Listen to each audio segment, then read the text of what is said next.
Hello and welcome to Eavesdropping at the Movies. I'm Mike. And I'm Jose. And we're joined today by Paul Cuff, a film historian and one of the foremost experts on Abel Gance, and particularly Abel Gance's Napoleon, and Napoleon in his many forms on screen, and the author of A Revolution for the Screen, Abel Gance's Napoleon. And we've seen the new Napoleon, directed by Ridley Scott.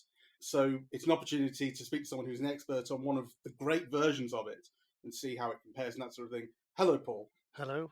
Thank you for having me. Well, thank you for being here. I was really curious to know your opinion on this version of Napoleon. But actually, maybe you can start by just telling us of your interest in Napoleon in cinema. Sure. I have to say, Napoleon by Abel Gance, the 1927 film, is a film that found me. I wasn't looking for it. I didn't know it existed. A friend of mine happened to get tickets for the screening in 2004 and took me along. And when I saw it, I thought, where has this been all my life? And it kind of connected to some part of me that was kind of longing for this object, but didn't know it existed in the world. But I should say also that as a child, I was obsessed with Napoleon, right? The historical figure. I collected small plastic figurines of Napoleon's armies and fought battles on a miniature snooker table. Wow. And I set it up at home. And I kind of devoured particularly books of uniforms of the period because I loved the uniforms, and I read everything I could on the battles and campaigns and lives. So I was a sort of a Napoleon nut quite young, and then my interest sort of faded away a bit, and cinema came into my life. And so when I saw the Gance film, all my kind of previous interests kind of beautifully coincided with this newfound object of miraculous wonder that is Napoléon vu par Abel Gance, to give it its full title, Abel Gance's Napoleon. But I should also mention the fact that I'd sort of, in between my childhood love and seeing Napoleon, I also watched quite a lot of other films about Napoleon or set in the Napoleonic period. So particularly I'm thinking of the Sergei Bondarchuk War and Peace, 4 films made in the mid-late 60s in Soviet Russia. And also the same director's film Waterloo, with Rod Steiger as Napoleon and Christopher Plummer as Wellington. And then more recently, actually, I've ended up watching the Sacha Guitry 1955 film, also called Just Napoleon. And I've seen Antoine de Caunes, who was, as most people in Britain know him as Eurotrash, the host thereof. He's also a film director. He made a film called Monsieur N, which is sort of partially inspired by a novel, the author of which I've forgotten, but essentially it's about Napoleon on St. Helena. I've also seen Ridley Scott's Napoleonic era set film The Duelists, which I think is one of his first features, or one of his breakout, one of his first features. First, yes. It is first. What else? I was trying to think after I'd seen the Ridley Scott one, how many other ones I'd seen, but kind of enough to get a good kind of flavour of this sort of strange subgenre of the historical film, or the historical biopic, or the historical epic, or stuff related to Napoleon. So between all of my various obsessions across my life, I'm reasonably well placed, or possibly spectacularly badly placed, to watch Ridley Scott's film and have some sort of opinion on it.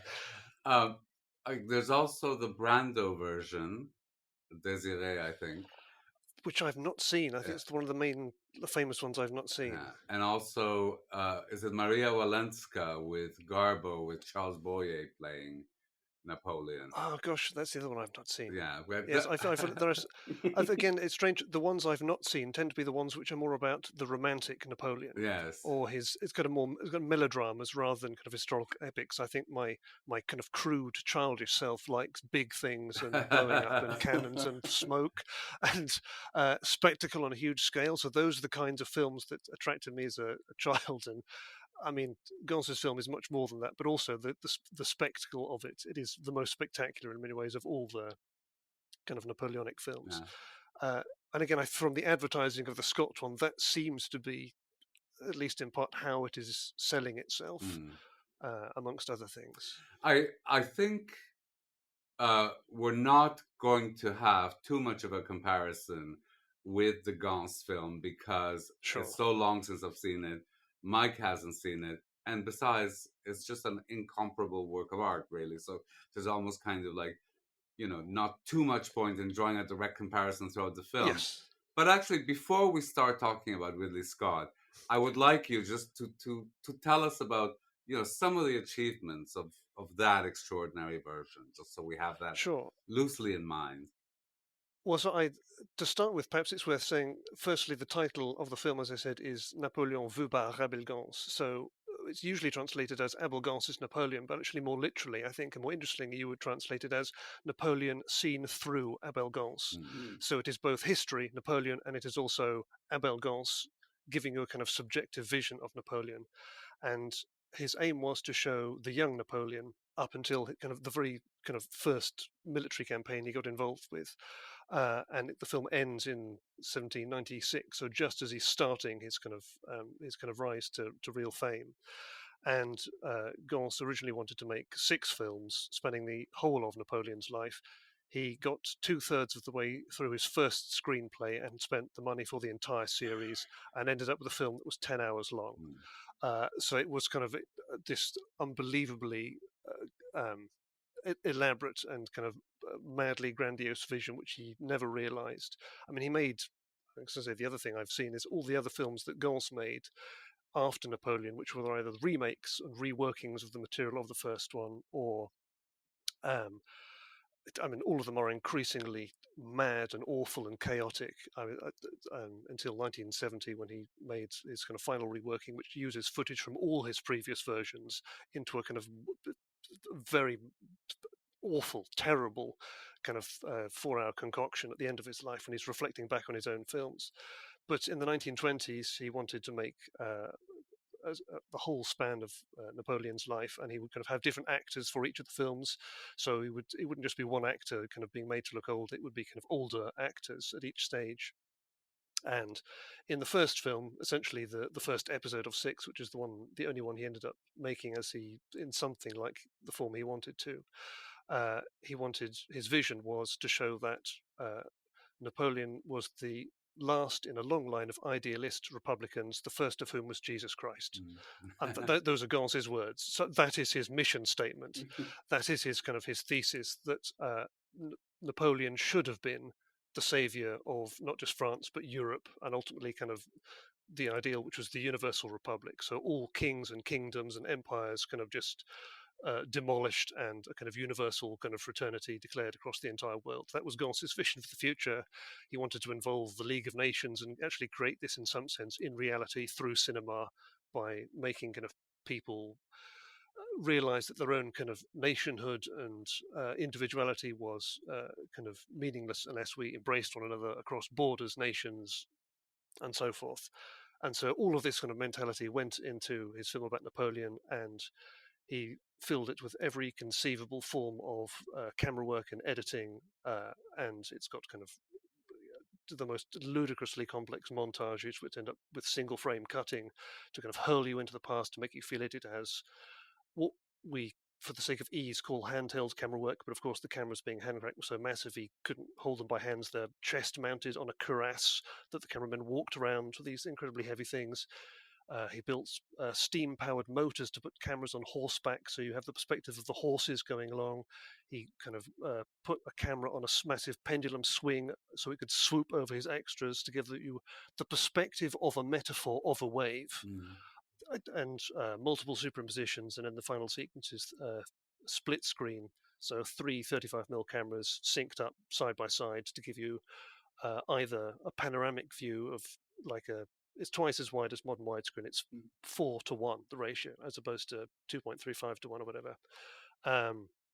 But also superimposition, rapid cutting, and different views across your 3 screens. So it is the single most ambitious film I think ever made, technically, still, and it's still just an astonishing, mind-alteringly wonderful experience to watch, which goodness, I've done the commentary for the DVD of it, but I almost don't want anyone to see the film for the first time at home. You have to sit live, because you simply cannot replicate the experience of seeing it live at home. Yes. You know, and I first saw this, and it kind of altered my conception of what cinema was and could be. And the fact this was made, you know, the best part of 100 years ago is just the maddest thing that cinema is still not up to what Gance thought it should be doing 100 years ago. Yeah, we should say 1927. I don't think we've mentioned the year for anyone who doesn't know. It's very early, particularly for something so ambitious. It's also had an incredible afterlife, hasn't it? Because, I mean, I remember the... did it have a Francis Ford Coppola, a Coppola score initially? Or was it just produced by Coppola, the release in the 80s? Which is when the release in the US was, yes, it was kind of sponsored by him, and his father wrote the music. His father it had already wrote the been, music, right. it had already been restored by Kevin Brownlow and others in the UK, and then when it went to America, it was cut down and released through Coppola's Zoetrope Studios and then Universal. And there's, God knows, there's a whole legal saga which we won't go into around the various different versions of it. But yes, it's and there is currently, we should say, a new Cinémathèque Française restoration, which will be even longer than the longest version previously. Right. So it's estimated up to, I'm not sure what the official runtime is yet. They've, you know, it's, my God, it's been in the years and years and years, and every single year for the last nearly 10 years, they said, oh, next year. And they've just said again, oh, next year. Right. So supposedly July 24, it's going to be premiered at the Cinémathèque Française. Fantastic. I will believe it when it happens, because they've said this about 6 times already. But it's going to be astonishing, whatever it is. So yes, its afterlife keeps going. It's a film that, you know, I mean, even when they found 6.5 hours of it, originally it was nearly 10 hours. The version Gance first showed, well, you know, he showed a 4-hour version, which was a kind of, not quite a rough cut, but here's like a 4-hour trailer for the film that I want. And then he showed the unadulterated 10-hour version. And then, yes, anyone interested should read Kevin Brownlow's history of the film, because it's an unbelievably complex, ludicrous saga. I mean, the film itself has sort of become synonymous with a cinematic ambition, which is itself Napoleonic in its kind of hubris and scope. So yes, it is an extraordinary cultural artifact. So that said, now, what did you think of this Ridley Scott version? You said you're uniquely badly placed to appreciate it. Yes. What do you mean by that? Because, well, I mean, I don't think you can make a film called Napoleon, just Napoleon, without inevitably kind of making yourself comparable or kind of complicit with the other versions of his life. I don't think you can make a film about it and not expect to be compared to previous versions of it. And to start with the positive, I thought the uniforms of the soldiers were wonderful, and the research done into making sure they were wearing the right kinds of hats for the different eras of battle was marvelous. One of the problems with the Bondarchuk from the 60s is they're wearing shakos in 1805 when they had the bicons in 1805, as everyone should know. But this film, they wear the right hats, and the uniforms are lovely, and you know. But I wished a scintilla of the effort put into the research for those uniforms had been put into the script and the direction and the performances, because I thought it was terrible. I had such a bad time. I thought that it was one of those scripts where you thought that like every single line was like a placeholder for the line that they put in when they worked out what they wanted the line to be, and every single bit of performance was like, okay, we'll just do this one. We'll just do a run through. Yeah, we'll just do a run through. Yeah, you play it how you want, and we'll work on it. But no one had ever come back and worked on it, and no one had ever come back and put like the actual lines back in. You're flabbergasted. Yes. Well, we had about an hour in, maybe. We kind of turned to each other. I said to you, "What do you think of it so far?" And you said, Jose, this is, you felt like transitions were happening quickly. You know, the falling into love with Josephine happened very quickly. We didn't really sit. And I suggested it felt like everything was happening in, as you said, kind of in placeholders. Like this is the symbolic version of just getting through his life very quickly. I mean, so my overall view actually is that I didn't look at my watch once, which, you know, in a film that is 2 hours and 40 minutes long is its own kind of accomplishment. So I don't want to lose sight of that because, you know, it's too easy to talk about all the problems that the film has. And, you know, in some things we agree, right? Like I think either there's a problem with the script, or this thing that I was talking about, the transitions, that you really don't see the process of Napoleon becoming Napoleon. You don't see the process of this unfolding relationship with Josephine. I actually was very unclear about the initial attraction, and how one thing led to another. If that's the part of the narrative that's taken on, and it is, it should have been denser. We should have had more information on it, and so on. So I agree with that. But there is something about a film this length where you don't look at your watch once that I think is, I don't want to dismiss it. I've seen actually so many reviews now that are so dismissive of the film, and it puzzles me in a way, because I do think, I remember Victor Perkins saying, the worst thing you can do is think that you're smarter than the film. The film is always, the film is always smarter than you. Yeah, even dumb films, because of just the collective aspect of who's involved in it. So, just because you can't see some things doesn't mean they're not there, right? So this is Ridley Scott, after all. He's made an entertaining film.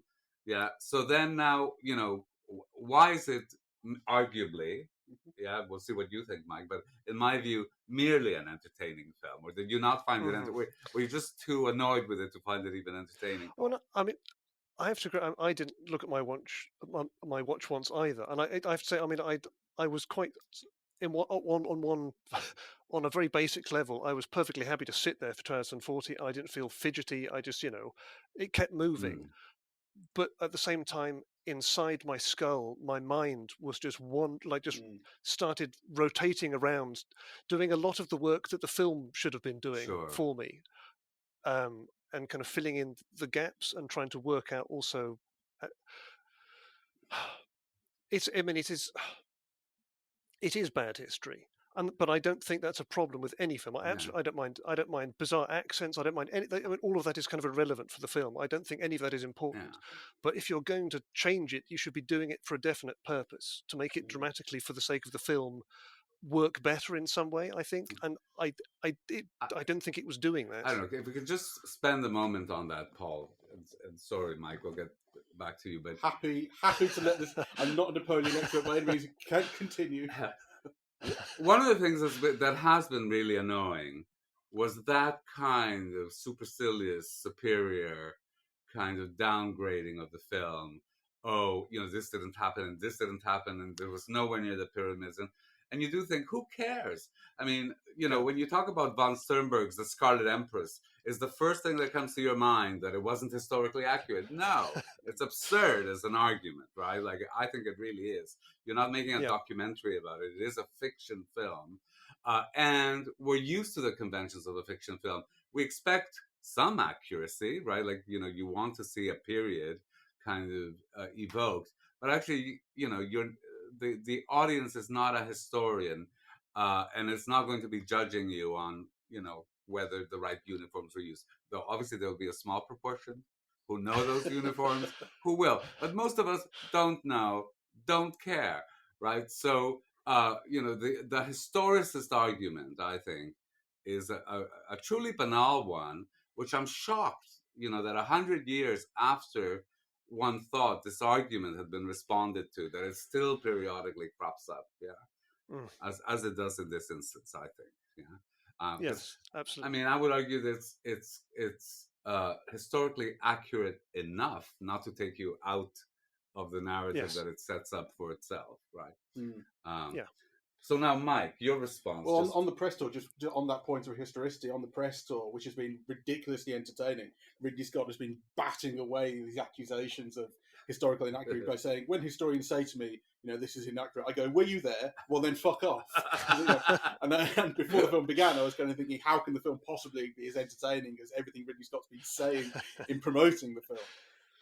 And he also talked about, he was accused particularly of ahistoricity with the scene where Napoleon fires cannons upon the pyramids in Egypt that you alluded to. And he said, quite simply, this is a way of very quickly telling the audience that he took Egypt, which which to some worked for extent. me. Well, it goes to that point that we were both sort of suggesting of him telling the story with kind of economy and symbolism to suggest things that he's not fully fleshing out, which is not necessarily that point necessarily needs to be fleshed out all that much.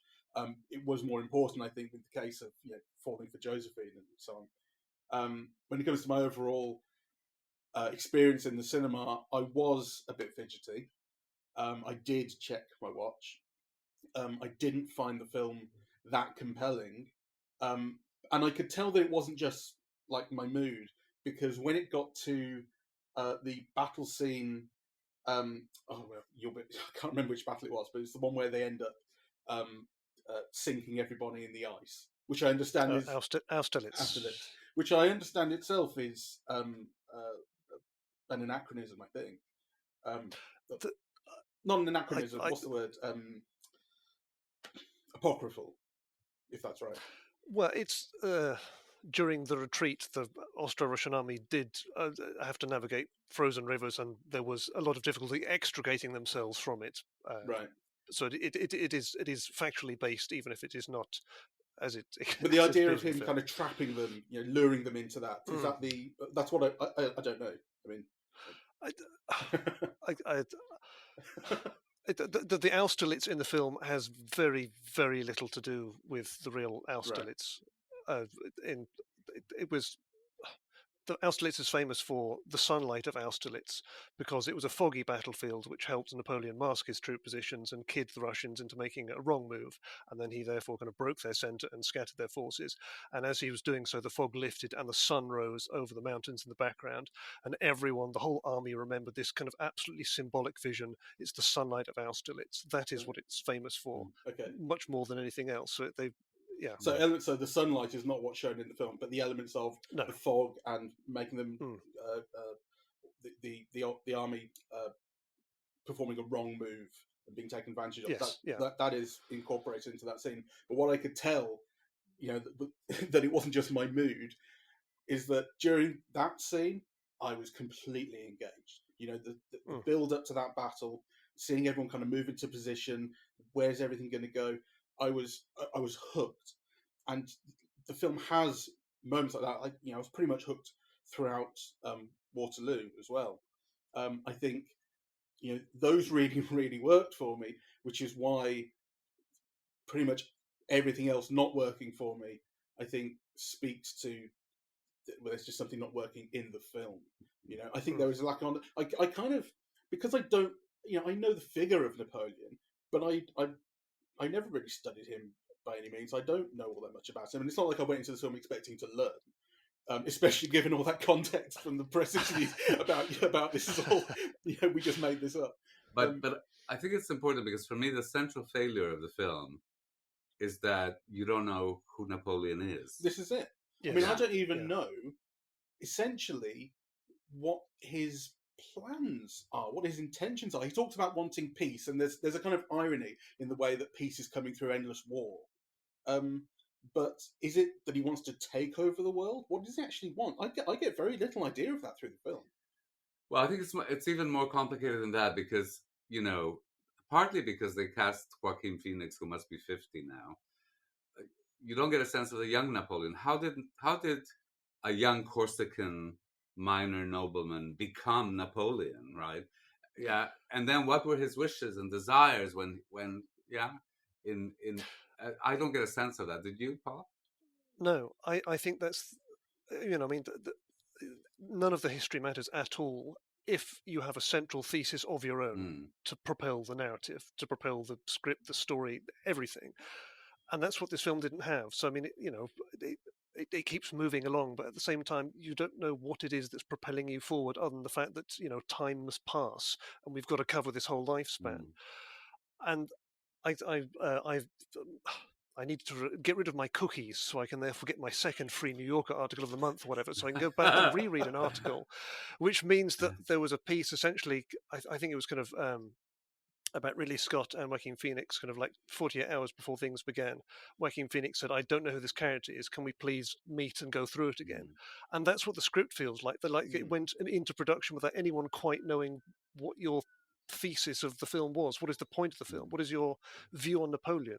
I mean, you can make a very simple Napoleon was a bad man. He had, millions of people died as a result of his actions quite easily. Or you can have the Gancean view where you have, well, here is the kind of the tragic hero who was born to kind of have a profound effect on human history, but was kind of, ended up in a cycle of wars and became his own kind of worst enemy. But this film didn't have either. And I was particularly, when the text appears at the end with a kind of body count for the wars, I'm thinking, well, what are you saying? Are we supposed to think, how is this relating to what we have just seen? Is this a kind of and now my point is he was a bad man, or I don't understand. The film does not give you enough information, and particularly Phoenix's performance does not give you enough information to go on as to how we're supposed to take Napoleon. He is not a coherent, consistent character either to like or dislike, and it's an odd performance because at the very beginning, the very first time we see him in the film, where he turns his head, you think, oh my God, that is, that's my idea of Napoleon anyway, right?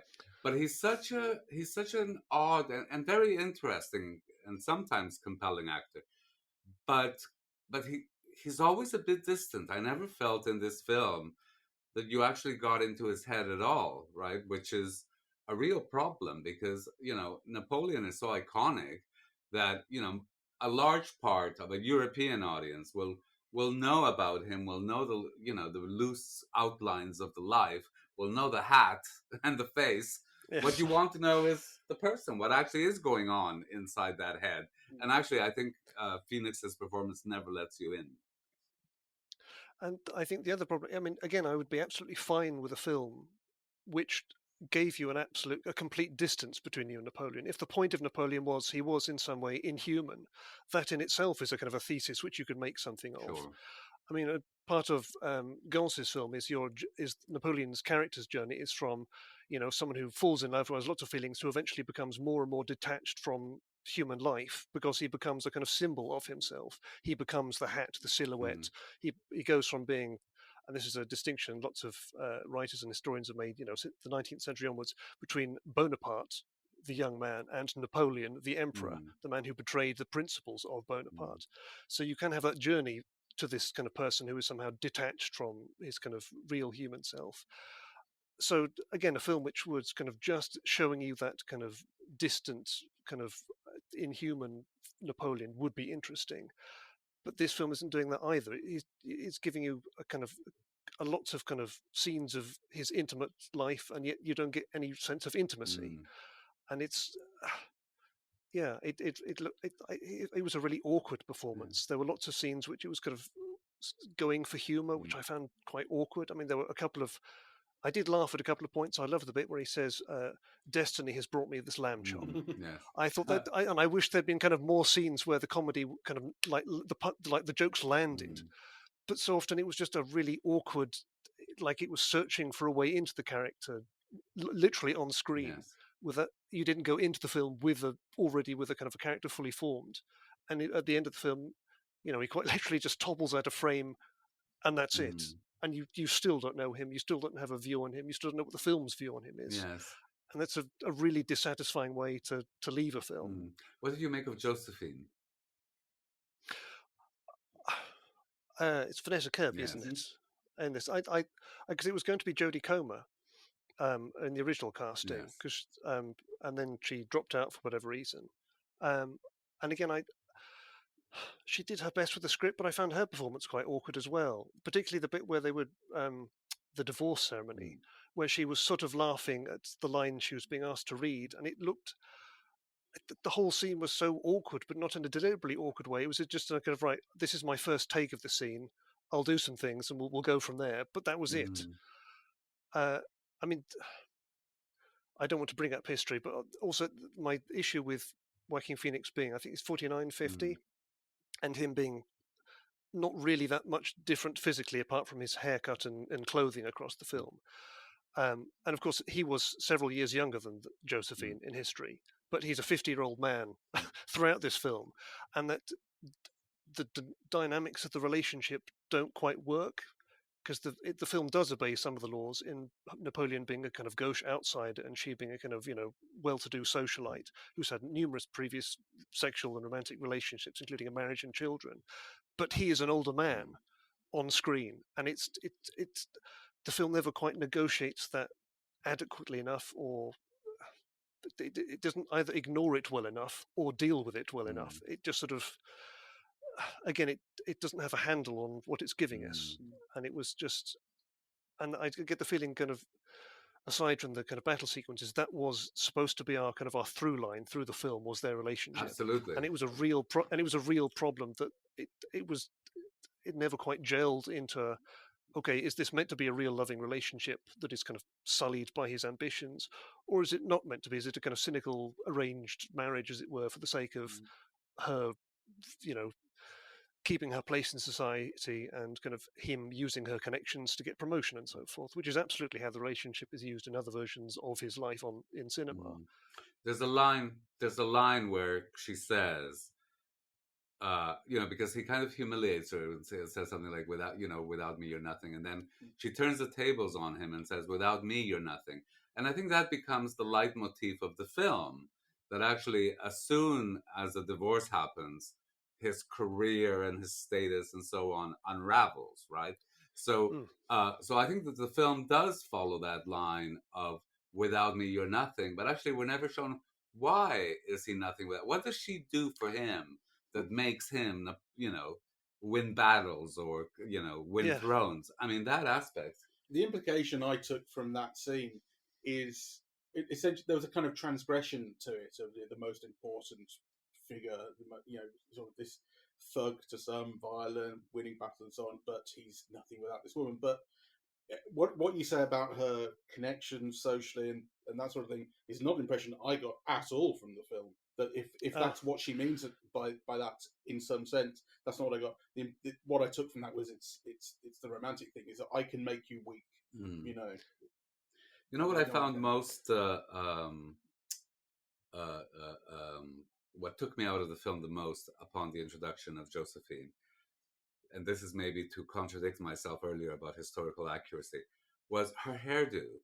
Right, I couldn't place that hairdo because it looked like she'd been sent to the guillotine or something. Right, like, it was a very short haircut, and I didn't know whether it was meant to evoke that, or that she'd been in prison, or. Again, this is a perfect example of the people who do the costumes doing far more research than the film then uses or explains. The reason is they're at a survivor's ball. And the survivor's ball, you dressed as if you were on your way to the guillotine, because you were celebrating the fact that you didn't go to the guillotine. So you had your hair cut short because that was the way they made sure the blade could get through the neck. You got all this elaborate hair out the way. Right.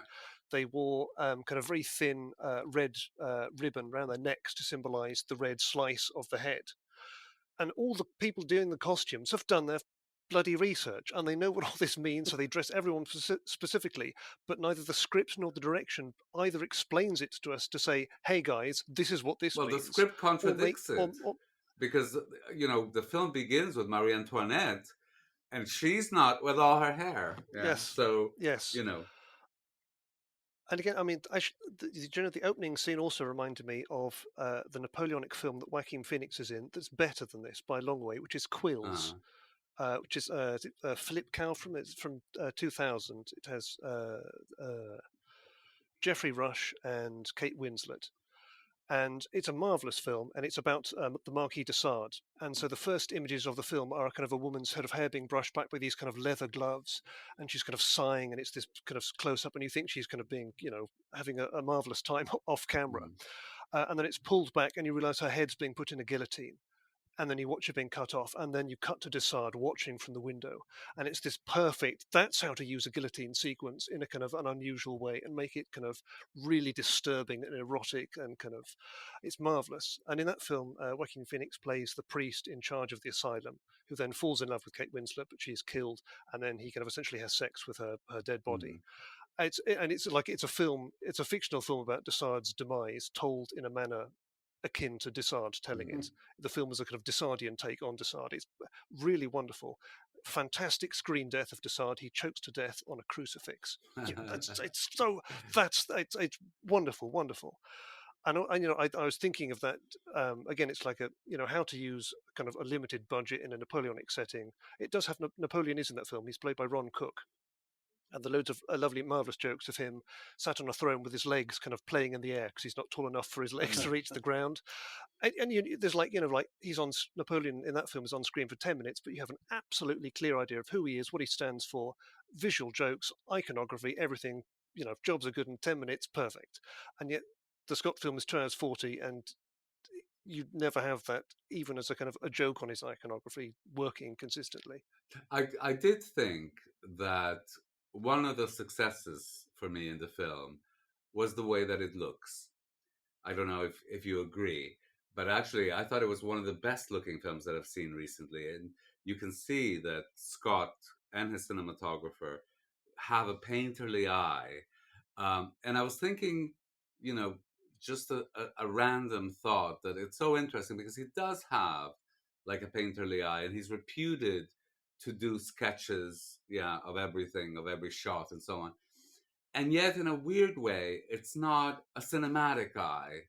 Yeah. So, do you know what I mean? That, he kind of films things in an interesting way, but it's always interesting kind of within the shot. It's not a kind of necessarily an inventive way of filming it. It's just, a kind of a painterly way of filming it. I don't know if you have any views. I mean, it was very pretty and very good. I mean, I should say also that The Duelists, his first Napoleonic film, that is absolutely gorgeous to look at. I mean, it's a much smaller budget, but absolutely impeccably costumed. And again, it's just two characters having duels across the Napoleonic period privately. So you don't have to have any battle scenes at all. So you can spend lots of money just getting like 2 sets of costumes for two characters right across the film. And it's beautiful, just the kind of countryside, the settings, everything looks fabulous. I didn't think this film looked as good as that in terms of landscapes and things. I thought I should also say, I'm from the countryside, and so I can recognize seasons and times and places. I'm very sensitive to that on screen, and it bothers the hell out of me when you say, here is June 1815, and the trees don't have any leaves on, and it's clearly not fucking June on screen. And when you put a title on screen telling me it's June, and it's clearly not June on screen, that's not history as such. That's literally just scene setting, that's kind of location, that's landscape, etc. So I mean, I didn't have a problem with the film, the way the film looked, but my memory of The Duelists is it was a much better looking film and had a much clearer sense of actually moving through the seasons in the way that this film felt. It was cutting corners a lot. I feel like a lot of it was filmed either in early spring or end of year, and they kind of had to cover 25 years of narrative across multiple seasons, and they did it over quite a short stretch of time, filming quite quickly. Sure. I mean, which is fantastic economical filmmaking. Bravo, well done. But I feel like it shows in places. I did think it was a film that really showed its budget. So it's reputed to be between 130 and 200 million. And I was thinking, for me, how wonderful it was, to see a film where it did look like it had hundreds of extras, if not thousands. Yes. Rather than having CGI. And I felt it did make a difference in terms of how everything moved and felt to watch. And I did think it was very beautifully lit. Actually, there were moments like the coronation scene, which is it a David painting? It's a famous painting, right? Yeah. And I thought it evoked kind of like the richness of the oils and the colors, and you recognize the composition. There was something kind of very enthralling about it, actually, for me. The film is certainly making use of CGI though in those scenes. I mean, I'm not doubting. Absolutely. They'll have extras, and then CGI will give you 1,000, 2,000. But more. It doesn't feel like little cartoons. It feels like people. No, so they must have used a high degree of real people. And I mean, one thing. I mean, I should say at the outset, I absolutely love the Sergei Bondarchuk films from the 60s, and Waterloo was 1970, 71. For the War and Peace films, he had the entire Soviet Union working at his disposal to produce uniforms. So he had 14 museums, I think it is, churning out, giving him real artifacts. He had between 12 and 13,000 extras, and they're all on screen. and you can tell. I mean, he's got kind of cameras on wires going over these like miles and miles of battlefields, carefully recreated with all the redoubts and things for the Battle of Borodino, and he just lets the camera swoop over these literally thousands and thousands of fully uniformed people and guns and horses, and it's just astonishing. And Waterloo had, I think, 10,000 extras. Again, Dino De Laurentiis arranged things, wink, wink, with the Soviet armies. They would lend a helping hand. So it's 10,000 extras plus lots of mannequins as well. And the one thing that's really bothered me with particularly with Waterloo, just because it's Waterloo and just because there's a film called Waterloo, it's one of the most famous battles in human history, and there's so much iconography of the battle in paintings, panoramas. There's like 200 years worth of iconography around the battle. And for Bondarchuk's film, he makes sure that every single shot of his film is filled with people, like real, actual people, like terrifying amounts of smoke and explosive, and horses visibly being like killed in stunts on camera. It's a overwhelmingly brilliant kind of logistical work of choreography. And so I was much less impressed with a few hundred people in a muddy field fighting it out, and the fact that in the background of all the shots, there's empty fields, empty space. This was the battlefield was very small, and it was, I think, like 70,000 people versus 70,000, and then 50,000 more Prussians arrived. Yet this was literally, you could not move for people. The casualty rates were appalling. So I was much less impressed with the battle on that basis. And I know it's ultimately unfair to judge it by another film standard, but I have seen this before. I know what you mean, though. It didn't look all that big, Waterloo, in this. Yes, and it's particularly because at the end credits he says, like 30,000 people died in one day. Well, I sure as hell didn't see 30,000 people or even 300 people on screen. What battles are you describing? You've not given us these titanic struggles. And so its point about death rates and casualties and all the rest of it, we just haven't seen that. I mean, at the end of Waterloo, you get these marvelous kind of this kind of dark battlefield, and essentially all of the extras now reappear as corpses, and he kind of pans and tracks them, and you see that, my God, it's just the camera keeps pulling back, and it's just so many bodies, and you think, okay, that is the aftermath. With this, it's just some text 20 minutes later. I must say, so two things. I mean, I think first of all, you're not just comparing films, you're comparing like almost two different eras of a cinematic apparatus, right? Like, True. So I think, clearly in comparison to those, I grant you're right. I mean, I was talking more in comparison, to the kinds of films that you see nowadays. I did feel the impact of the extras, in the film. And I also liked the battle scenes, actually. I thought they were, so again, I don't know if they're accurate or, all of the dimensions that you're talking about. No, they're not accurate. No. I'll just put that in there. They're not accurate. So they're not accurate, and they are missing all the dimensions that you talked of in the, how do you pronounce his name, the Russian director? Bondarchuk. I don't know if that's how you're supposed to pronounce it, but it is spelled Bondarchuk. Yeah. Those dimensions that you're describing are definitely not in this film. Yet, I did think that it moved well, and I did find it exciting. There is a brutality to some of it that I really enjoy, which is quite surprising to see as well. Actually, it's just in the number of heads that came off in this film, but and it's not just Marie Antoinette at the start in the guillotine, but it's like.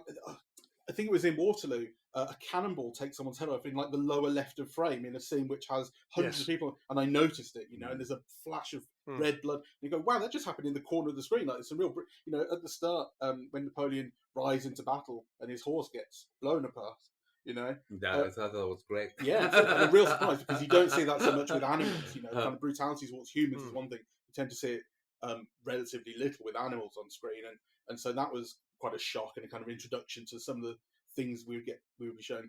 And also Waterloo, I thought was interesting. There's a particular thing with the British, the way the British are portrayed. I love Rupert Everett. I will second that. He knew exactly what sort of script this was, and he gave that beforehand. and it's very much a kind of he stood there behind his troops, sending them in, and then we'll be home in time for tea, sort of thing. And there is a kind of, there's a reservation. I mean, the British are the only ones drumming during, and the one guy gets taken out by a cannonball, and the other drummer is still stood there, not doing anything. So that's his job. But then you get shots of, and it's only a few shots, but it's really down and dirty, just people on the ground mashing each other's faces in, like it's a real scrap, right? And there's a big difference there between the kind of the honourable fighting and the reservation and the decorum, and you've got a sniper with Napoleon in his sights, and he says, "Don't shoot him. We don't do that." And then on the ground, you've got people just beating each other's faces in, trying not to die. Yes, that line is in Waterloo, the film Waterloo. But it's Christopher Plummer has his own marvelously kind of very cold, distant, polite performance. I mean, again, no one likes Waterloo, but I would defend it on so many levels. It's not a great film, and it has lots of rough edges and absurdities, but it is quite marvelous. And I do love Plummer's performance in that. There's lots of that film has, it has more time to devote to kind of Wellington and Napoleon as kind of as contrasting kind of characters, and who, of course, again, well, famously, they never met. They met on the battlefield one time, and it kind of ended Napoleon's career. They didn't, have tea on a boat afterwards. And Plummers is a marvelously kind of cool, cold character, but he also has compassion at the end. The Waterloo quotes a lot of kind of historical lines from the characters, and it's even if it does take lots of liberties, but at the battlefield at the end, Wellington is there, just kind of walking slowly with his horse through these just fields of dead and mud, and it's a famous line: "Next to a battle lost, the saddest thing is a battle won." And he's just looking at it. You get that kind of moment, which again you don't in the Scott film. It tries to do all of that just in a kind of, oh yes, here's some text, 28,000 people dead. Okay, that's well done. Economic filmmaking again, but it doesn't make enough of it to make more of either the character of Wellington or the aftermath of the battle. Did it say 28,000 in one day? I thought it said 49,000 in one day for Waterloo. Oh, just a technical point, but that's all. It was a lot. I didn't get the brackets one day thing either, because all the other battles were most of the other battles were one day, apart from the Russian campaign as a campaign as a whole. But anyway. What I took from that text at the end is you were saying what are you supposed to get from it? The 3 million dead. It comes across as a kind of surprise, I suppose, because you have seen wars and things, but you don't get that feeling of the scale of the death that he left in his wake and kind of what he produced. And it's really a sense of importance. This man was important. This is what he left. And then in the context of everything else, you're like, well, why is this the first time I'm feeling this? Sure, the whole film should have been getting me to feel this. So I think the film, to me, and it's a question for you. Is this a very British take on Napoleon? I was going to ask that. Because I thought, he affected all of Europe. I mean, he took over Spain, right, Napoleon? Which doesn't get a mention. But, they're very mixed to a lot of people in Europe still to this day. Napoleon is a hero, right? He's not just like this person who killed 3 million people the way that the film would have it. So, and I thought it was also weird because, kind of, in Europe, I think, Napoleon is a live figure, whereas actually its main market, which I imagine to be America, obviously there was the French-Canadian versus English kind of war in Canada, in what is now Canada. But aside from that, it didn't ripple very much, did it?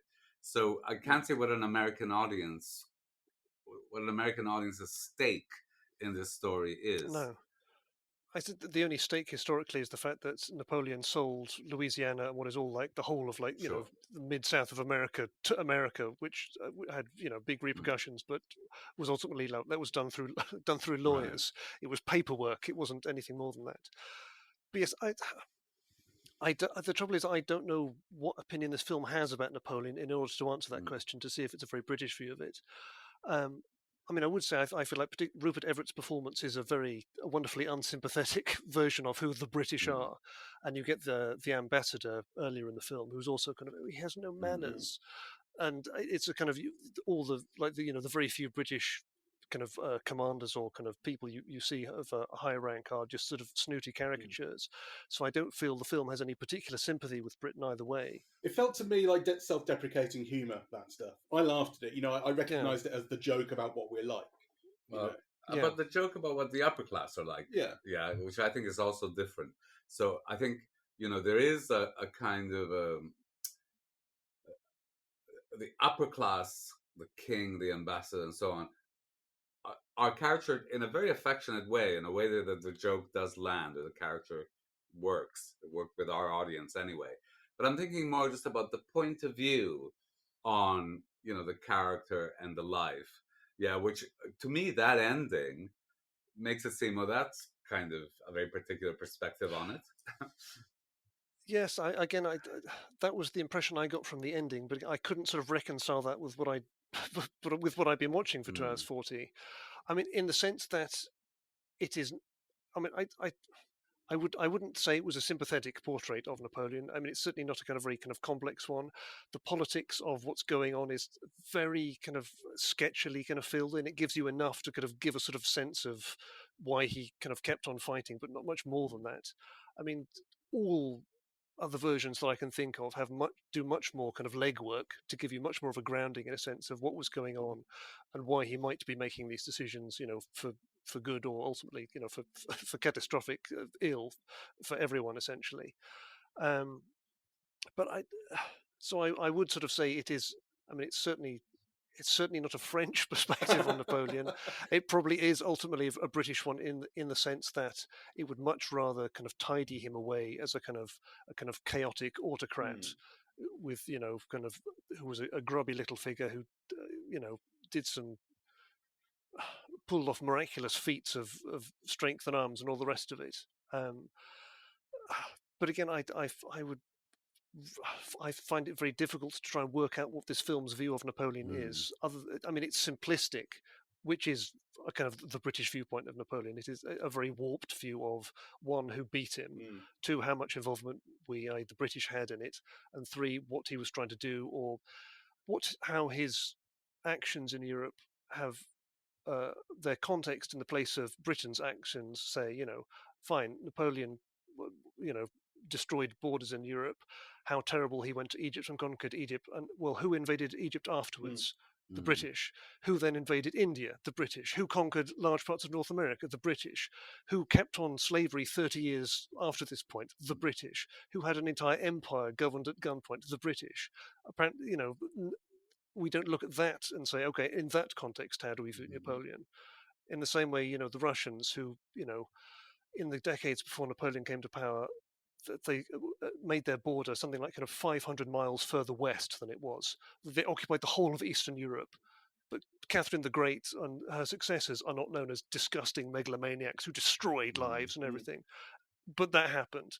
Austria kind of conquered the whole of Italy and ruled it for decades, but apparently that isn't megalomania. Prussia expanded massively, but apparently that isn't megalomania. But no, Napoleon is megalomania. How dare he do these things? All of this is interesting, and the debate still goes on about all these things, but the film has no interest or time or, frankly, ability to deal with any of these issues. It can't, it doesn't, it has no interest. It's a debate that happens for historians. It's not in the film. It has no interest in legacy either, I think. It implies its importance with that 3 million people dead, and here's a list of battles, but that's immediate. In these years, in these decades, 3 million people died thanks to him. There's nothing about, and the world went on to change in very whatever, which you might expect from another film, would have another little page of text at the end saying, here's the legacy. It's all immediate. This is what happened right now. Yes. Part of the reason why I asked that question is I remember having this conversation with Ginette Van Sandeau, saying something, oh, these British, imagine naming a train station, Waterloo. Think of all, the French people who must visit, and the first thing you see is like, a reminder of your failures. And she says, oh, well, I don't mind that much. After all, we have the Gare d'Austerlitz. Yeah, so that's what kind of made me think about, this perspective. And also, I was having a quick glance through Wiki before talking to you.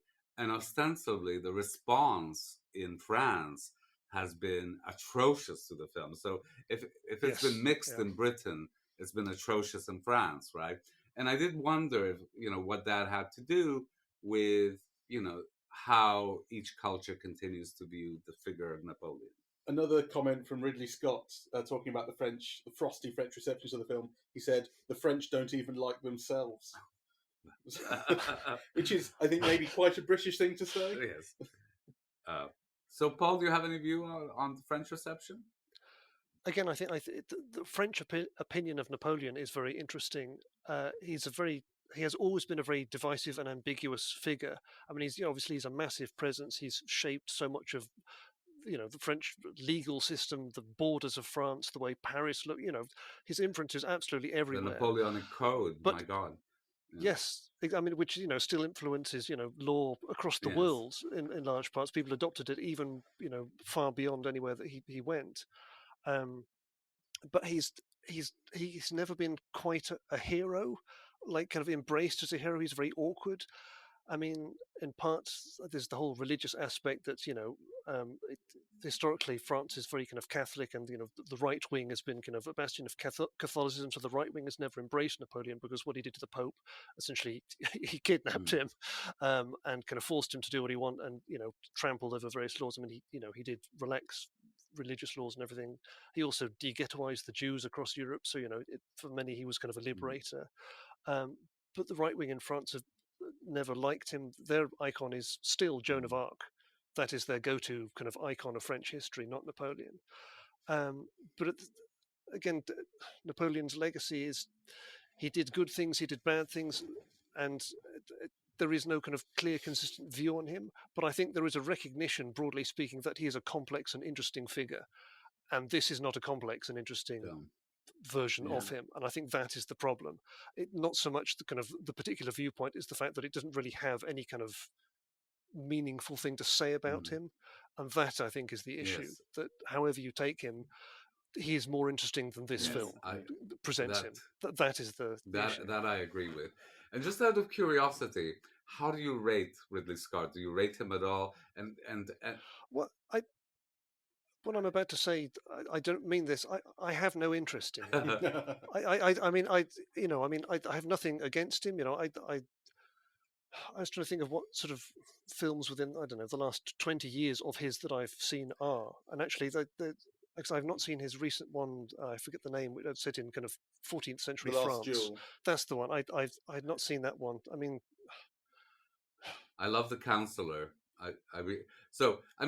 Kind of Alien, Blade Runner, Thelma and Louise. He does have a whole run of kind of at least interesting films. Yes, the trouble is that the historical ones that I tend to think of, one are Gladiator, which is, if you're going to do history, and a Gladiator is an exceedingly well-tooled, well-made film, and it does everything that it needs to, and it's in its own way, I think, an excellent kind of self-contained, really good, entertaining film. I really didn't like Kingdom of Heaven. No, I didn't either. Which again was filled with kind of lots of beautiful images, but had a kind of like an anti-personality in the form of Anderlando Bloom, as this sort of sucking vortex of nothingness at the heart of the film, just like leeching meaning and charisma. It's just, my God, how can you base a film around that performance? God. But again, it's sort of history. But again, that is a much better historical film, I think, in terms of world building than this Napoleon film. And in Gladiator also is kind of, I think it's not a great, profound masterpiece. I don't think it has anything really to say, but I think it's exceptionally well put together. Gladiator went through which my is mind. sort of what I was. Sorry, I was sort of expecting that with Napoleon, and it wasn't. Sorry, no. Sorry. Gladiator was going through my mind while I was watching this, thinking of the big personalities, and I mean that film they repeat so often. Win the crowd, shows the crowd, and I wish there was some winning the crowd in this film. Yes. And you think about Joaquin Phoenix in Gladiator, and he's got a secondary role. But he doesn't do much at points. But what you get from his grumpiness and his scowling and all that is so rich, and you feel everything's going on. And here, Napoleon in some ways is played in fairly similar, kind of similarly, and you don't feel any as you were saying, Jose, the sense of who he is and what his character is and what he's thinking, you don't get in this. It brings me. One thing I wanted to pick up is something I think, Jose, you said very early on about the film, the way that Napoleon moves through time, the way it kind of like progresses and cuts in between, like whole years disappear in between things, which I felt was a real issue for me, that it didn't make enough meaning and purpose behind how and where it was cutting, and you were losing time. I think even something like Gladiator, where you have when God, whatever his name is, either the character or the actor, I've forgotten everything. Maximus Decimus in Gladiator. Meridius? That's the one. Let's stick with Maximus. when he's kind of when he's remembering his past, and you get those kind of visions of his kind of hand going through the corn, and that the cutting is so precise and it's so limited, you get a very clear sense of past and present and what it means. There's a kind of reflection on what is lost in the past and what he's trying to kind of get, and all the rest of it. In Napoleon, there's no reflection on the passing of time. Yes. And that is something that so many of the other Napoleon films, I think especially the Gance film, does so pertinently, is reflect on it, the passing of time on screen. And when it kind of moves through time, it's so, other versions are kind of so more precise in what they are trying to do by moving through time in the way they do. A cliche in Napoleon films, which is often used as a moment for that, is the exile in Elba, right? Which I was expecting a moment of reflection, of sadness, of looking at the past and how did I get here? But there was none of that. I mean, I didn't get that in that scene. That was with the young girls. Yeah, kind of. That was St. Helena. Oh, so that was St. Helena. Sorry. Okay. Yeah, because But yes. No, sorry, go on. No, I mean, both. But I mean, again, his first exile on Elba, it's like blink of an eye, like 4 or 5 shots. Again, no sense of context or how any of that worked. And similarly with St. Helena, I wanted more time there. Again, that's very. I mean, Monsieur N, the Antoine de Caunes film, is entirely set on Helena and shot on Helena, which is very rare. And it's not a particularly good film, but the first shots where Napoleon lands and these huge waves are just like bursting up the cliffs behind them as he's shaking hands with the governor, and it's like, what, this is why you go to location to shoot that. It's just like amazing shot. And the only other film which does it was, well, so Gance wrote a screenplay. It was the 6th film set on St. Helena, which is an astonishing screenplay. Like, he described it as a Titanic bourgeois melodrama. So it's kind of like this great figure brooding on kind of the loss of empires, and then it ends with his death, and there's these kind of visionary passages of kind of waves like climbing up the cliffs in slow motion, and hallucinations and visions and all the rest of it. St. Helena is a fantastic place for someone to reflect on the past, and again, it was virtually nothing in the Scott film, and surely that is the moment when you can look back on things. And if you've not had time to reflect on the way, as this film has not, give it an extra 5 minutes there and do something. Give us some sense of what does the character think of himself? I don't know what the film thinks of him. What does the character think of himself? But even I didn't get even that. He seems to accept something about himself at that point, because he tries to claim that he's the one who burned down Moscow, and the young girl says it's common knowledge that you didn't, that they did it to themselves. So he's trying to. He would like to sell this idea of himself, even to these 2 young girls, as this man, this figure, and he wasn't. So building a legend is, but that's not a reflection. Well, I suppose it can be a little bit of a reflection on the past. No, but it gives you really some sense of character, though. Yeah. I mean, the thing about Elba, which is so disappointing, is it just, in a blink of an eye, he writes, "It's been 300 days I've been here, I want to come home." And you're like, why couldn't I see him for 10 seconds being furious or upset or longing or calculating? He just he looked a bit grumpy and pissed off, and then he's off on a boat again. Yes. I said the lines about with the children in the Scott film, that is a scene in Gance's screenplay, because it's a scene in the book, that girl on screen who was Betsy Balcom, who Napoleon stayed with her family whilst his lodge was being built on St. Helena. He stayed with that family for a few months, and he did interact with her, and she wrote a lovely book about him, saying, he was such an interesting kind of man. But again, it makes nothing of the fact that Napoleon's son he never sees his son again. Yes. And in all of the other films, that is not only just mentioned but made something of. The point of Napoleon's playing with his children is his real child is thousands of miles away, and he will never see him again in his life. So, especially as this film has made so much of the idea that he needs an heir, he wants an heir, and he finally has one, and then it's almost immediately forgotten. Yes, and it's. I mean, there's the Gance screenplay was readapted by Lupu Pick for a German film, which is called Napoleon and St. Helena, which is, again, it is nothing like the Gance screenplay. It's a very ordinary film, but it has a lovely moment when Napoleon is kind of setting up in his house, and a box arrives, and he unpacks the box, and it's a bust of his son, and he picks it up out of the crate, and he's so happy, and then he's so desperately sad, and he's kind of holding this bust in his hands, and there's just this close up of his face, and there's so much weight of meaning, because all he has left of his son is this dead kind of lump of marble, and it's like there's so much longing in it. It's the best scene of the film, and I wanted even just a hint of that, even if it was, with the two girls, just some sense of the sense of generations, and again, like kind of the passing of time and where his legacy is. It almost wants to make it look like he has no legacy in that scene, like to choose to round off the film with this thing about him wanting to be remembered a certain way and being disabused of that notion. No one's going to remember you like that. To choose that to be the way it signs off, and then he just dies is, and then you go, but this is 200 years ago, and you're making a film about him now. A little respect, Well, okay. He's still important. He has a legacy. Why are you making a film about him otherwise? So we've trashed the film for about an hour. So are there any redeeming values to it? So again, I thought that it was. Well, I agree with you, Paul. But nonetheless, I want to get at what made it so entertaining. Yeah, why was Yeah, I think that's an interesting thing maybe to end on, really, because it lacks complexity. Some of the scenes feel a bit kind of they lack finesse.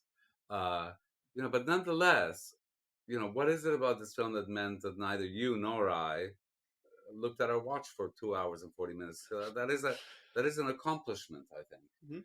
Because in so many much shorter films, you're looking even as you're being entertained. So, any positive thoughts about this film? Was it just the hats? It was. I mean, again, it's all perfectly competent. I mean, it's perfectly competent from beginning to end, and I think perhaps also the fact that it never reflects upon itself really at all sort of keeps you going through it, because it never asks you to look at what's going on too carefully, because perhaps if you did, you would be more disappointed. You'll be more distracted by what's going on at this moment. I was thinking, I know, Jose, recently you were reading a lot of Stefan Zweig novels. May I please recommend his almost exact contemporary, but in my view, superior writer, Josef Roth, R-O-T-H. Okay. And he, Radetzky March is his most famous book, but he did actually write a book about Napoleon. And it's not one of his best ones, but the way it is divided up, and Roth is an extraordinary writer. He keeps you going, but keeps doing astonishing things, like in a sentence. The way the whole thing will suddenly turn just in a sentence is astonishing. And his Napoleon book, his chapters are often just one paragraph. And mid-scene, the scene will be like kind of 10 chapters.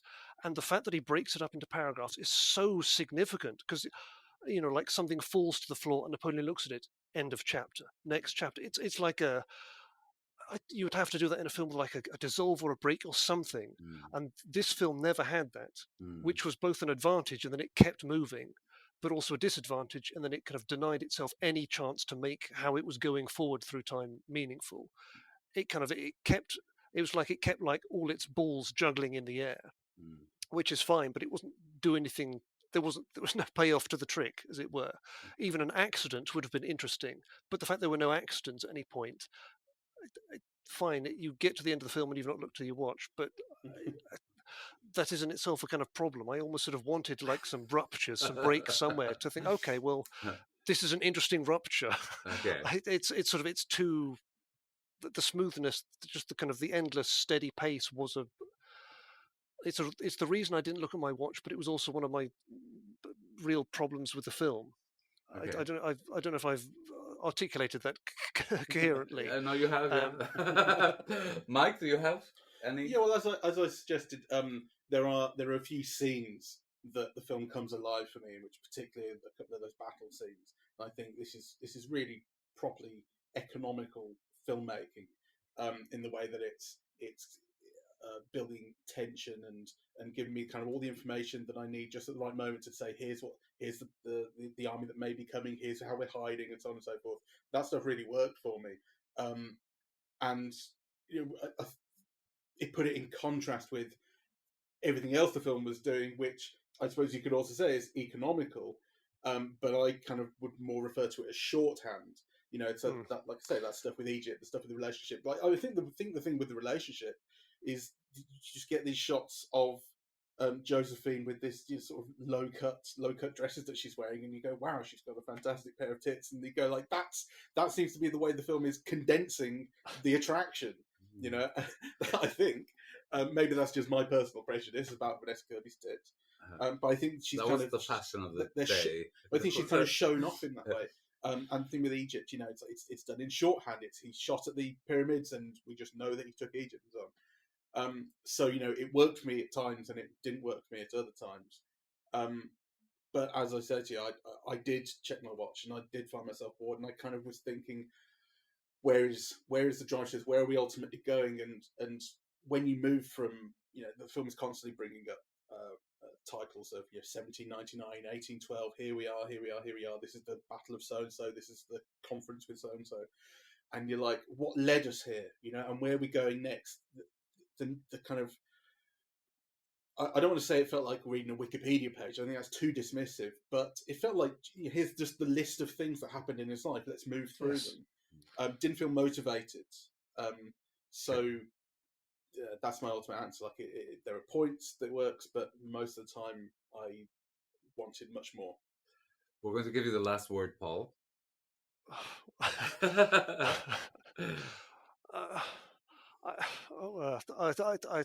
Oh dear!